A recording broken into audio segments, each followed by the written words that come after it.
মুসলমানদের জমিনে কোন একটা আলেম তাকে নিয়ে ব্যঙ্গাত্মক করে কথা বললে জাতির লোকেরা বরদাস্ত করে না। কথা বলে না, ঠিক কিনা? আমি তার কথা শুনে অবাক হচ্ছিলাম। গত দুদিন পূর্বে দেখলাম তার নমিনেশন না পাওয়ার কারণে তার যারা নেতা কর্মী আছে তার দলের, তার গ্রুপের, তাদেরকে আবার হাঁকায় নিয়ে বেড়াচ্ছে আর এক দলের ভাইয়েরা, মানে তার আর এক গ্রুপের ভাইয়েরা। তো আমার বড়ই মনে পড়ছে যে রবিউল ইসলাম নয়নের কথা, যে আল্লাহর আলেমদের, কুতুবদের, পীর সাহেবদের বদদোয়া লেগে গেলে তার কপালে আর কিছু করার থাকে না। আমি কোনো দলকে নিয়ে কটূক্তি করছি না, বিএনপি জামাত ভাই ভাই তাকে নিয়ে আমার কথা বলবার কোনো আপত্তি নাই, কোনো নিয়ে আমার কথা নেই।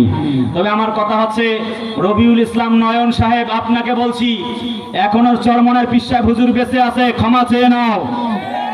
কথা বলতে হবে, ঠিক কিনা? আল্লাহর এই কুতুব এখনো বেঁচে আছে, মাপ চেয়ে নাও, তা না হলে আল্লাহর কসম ধ্বংস হয়ে যাবি। যে আল্লাহর আলেমকে নিয়ে, কোরআনকে নিয়ে কটূক্তি করে বাংলাদেশে কোন আলেমদের দিকে চোখ তুলে তাকালে সেই চোখ উপড়ে ফেলা হবে। কোন আলেম হক্কানি পীরের বিরুদ্ধে কথা বললে, কোন আলেমের গায়ে হাত তুলতে চাইলে ওই হাত ভেঙে দেওয়া হবে।